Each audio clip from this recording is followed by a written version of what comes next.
السلام علیکم ورحمۃ اللہ وبرکاتہ۔ ایک خاتون کا میسج آیا ہے کہ وہ پاکستان میں کسٹمز میں کام کرتی ہیں اور ان کا سوال کچھ اس نوعیت کا ہے کہ کسٹمز میں جہاں میری تعیناتی ہوئی ہے وہ ایک ایسی جگہ ہے جو میری پچھلی پوزیشن سے بہت دور ہے، آنے جانے میں بہت ٹائم لگتا ہے، گھر کو میں اتنا ٹائم نہیں دے پاتی جتنا پہلے دے پاتی تھی، اور اب جب میں یہاں پر آئی ہوں اور ایک نئی ٹیم تشکیل دی گئی ہے تاکہ کرپشن کے خلاف روک تھام ہو، لیکن یہاں تو جتنے بھی آ کے بیٹھے ہیں وہ کھانے پینے کے لیے آ کے بیٹھے، تو کھانے پینے کے بہت سارے مواقع ہیں۔ تو جب حکومت میرا خیال نہیں رکھ رہی ہے اور مجھے ایک گھر سے قریب جگہ سے اٹھا کے گھر سے دور جگہ بھیج دیا ہے تو اور مجھے اتنی تکلیف اور پریشانی ہو رہی ہے، تو میں کیوں نہ کھاؤں؟ کھانے سے مراد میں کیوں نہ کرپشن کروں، میں کیوں نہ اوپر کے پیسے لوں؟ میرے پاس بہت اپرچونٹی ہے۔ دیکھیں، محرم الحرام کی مناسبت سے بڑا ایک زبردست ٹاپک ہے، اور اس کی وجہ یہ ہے کہ دیکھیں، جب آپ کسی سرکاری ادارے کے لیے کام کرتے ہیں یا غیر سرکاری ادارے کے لیے بھی کام کرتے ہوں تو وہ آپ کی کنوینئنس کے لحاظ سے آپ کی پلیسمنٹ نہیں کرتے، وہ اپنی کنوینئنس کے لحاظ سے پلیسمنٹ کرتے ہیں۔ اب میں آپ کو اپنی مثال دیتا ہوں، میں بھی سرکاری ادارے کے لیے کام کرتا ہوں، تو اب ایسے ہوا اب سے کوئی 8 سال پہلے کہ انہوں نے مجھے میرے شہر سے اٹھا کے برابر والے شہر میں جو ہے وہ ٹرانسفر دے دیا۔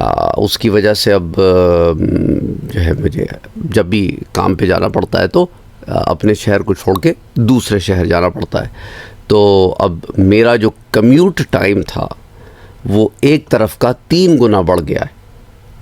تو اب آپ اس سے اندازہ کریں کہ لیکن اب آف کورس وہ کہتے ہیں نا جی، نوکری کی تو نخرہ کی، کام کرنا پڑتا ہے، اور یہ چیز پرائیویٹ سیکٹر میں بھی ہوتی ہے، جن کے ملٹیپل لوکیشنز ہوتی ہیں، وہ کبھی ایک لوکیشن میں کبھی دوسرے لوکیشن میں۔ ہمارے ایک دوست ہیں، وہ یہاں رہتے تھے ہمارے شہر میں، ان کو اٹھا کے ان کے کام والوں نے وہاں پہ کوئی 120 کلومیٹر دور بھیج دیا ہے، تو اب وہ اپنا سارا بوریا بستر باندھ کے انہوں وہیں چلے گئے۔ پرائیویٹ سیکٹر میں بھی ایسے ہوتا ہے، تو اس کا یہ مطلب نہیں نا ہم نے کسی سے بدلے لینے شروع کر دینے، کیونکہ ہماری انکنوینئنس ہو گئی ہے۔ جو چیز صحیح ہے وہ صحیح ہے، جو چیز غلط ہے وہ غلط ہے۔ اب ہم اپنی فرسٹریشن کہیں اور نکالتے پھریں کہ بھئی جب میرا خیال نہیں کیا جا رہا تو میں بھی کرپشن کروں۔ دیکھیں، میں نے آپ سے اسے کہا نا، محرم الحرام کی مناسبت سے یہ ایک بڑا انٹرسٹنگ ٹاپک ہے۔ دیکھیں، جب امام حسین نکلے اور یزید کو قبول نہیں کیا تو اس کی وجہ کیا تھی؟ پرنسپلز۔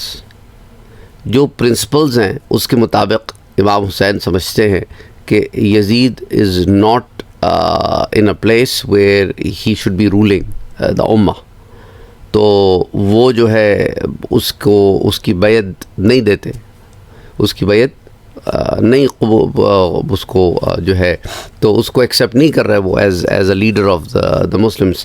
تو اس لیے آپ ایک ٹرانزیشن پیریڈ میں، ابھی بیعت ہو رہی ہے، بیعت ہو نہیں چکی، ٹرانزیشن پیریڈ میں آپ مدینے سے خروج کر کے مکہ جاتے ہیں، پھر آپ کو لگتا ہے کہ میری وجہ سے کہیں حرمت مکہ بھی پامال نہ ہو، اور ساتھ ہی ساتھ آپ کو یہ لگتا ہے کہ آپ ایک اسٹرانگ جگہ جہاں پر آپ کی بہت زیادہ سپورٹ ہے، وہاں سے بیٹھ کر آپ بہتر طور پر اسے فکس کر سکتے ہیں یا کوئی ڈیسیجن لے سکتے ہیں یا اسے ڈائریکٹ کر سکتے ہیں، ایک طریقے کی آپ کے پیچھے ایک فورس ہوگی تو آپ صحیح راستے کی طرف اسے گامزن کر سکیں گے۔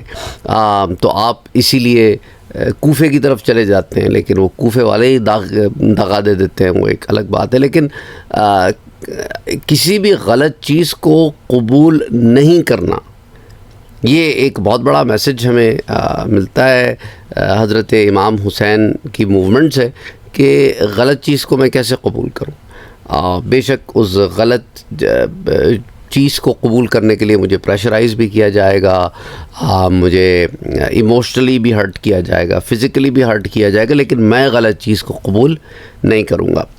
اب ہمارے ہاں ہم نے امام حسین کے سارے سفر کو، اس ساری اسٹرگل کو بہت زیادہ ڈرامٹائز کر دیا ہے کہ اب آپ دیکھیں کیا کیا ڈرامے ہوتے ہیں، وہ پیچھے آگ لگی ہوئی ہے اور پیچھے پتہ نہیں ایک عجیب سما باندھ دیا جاتا ہے، اور لوگوں کو رلانے، اور جو جتنا اچھا رلاتا ہے اسے اتنے اچھے پیسے ملتے ہیں، اور ہر چیز جو ہے ہم نے اس کو بہت کمرشلائز کر دیا ہے، اور شو بازیاں، ڈرامے بازیاں بہت بڑھ گئی ہیں. تو اصل روح جو تھی، جو بیان کی جاتی تھی سفر امام حسین کی، وہ تو کہیں اور ہی رہ گئی ہے.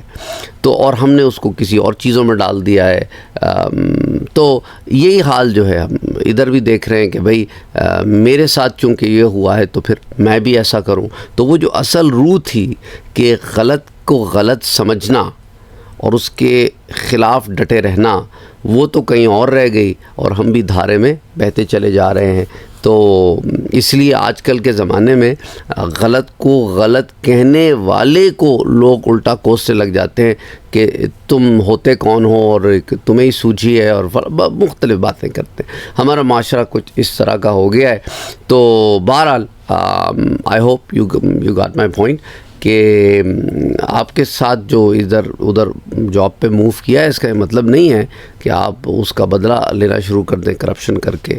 آئی know it is very difficult especially for middle class families, جہاں پہ آمدنی جو ہے وہ قلیل ہوتی ہے اور خرچے کثیر ہوتے ہیں. انسان چاہتا ہے کہ یار آس پاس دیکھتا ہے کہ لوگ تو بڑی ثروت میں زندگی گزار رہے ہیں، میں بھی تھوڑا اوپر کا پیسہ لے لیتا ہوں.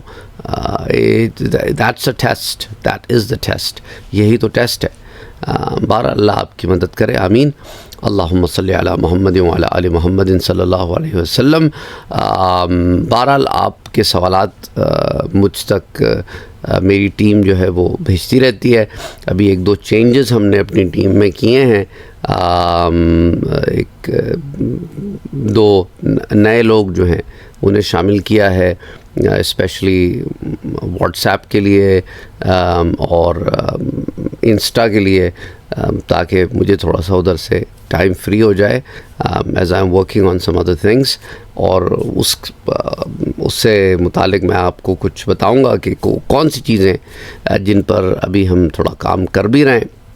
اور ایک دو ٹورز بھی ہمارے تھے ذرا ہمارے شہر سے کئی میل دور، کئی کلومیٹر دور، تو اس پر بھی ذرا بات کریں گے. ایک ایسی مسجد جو ہم نے جا کے دیکھی جو قریباً یہاں سے آپ سمجھ لیں 300 کلومیٹر کے قریب دور تھی. تو ہمارا گزر ہوا تو ہم نے وہ مسجد بھی دیکھی، اس کے قریب موجود ایک دریا بھی دیکھا. تو اس پر پھر انشاءاللہ تعالی اگلی ویڈیوز میں آپ کو کچھ بریفلی کچھ بتائیں گے. تو anyway just wanted to give you an update on a lot of things and also answer this question that came our way today. انشاءاللہ پھر ملتے ہیں. السلام علیکم.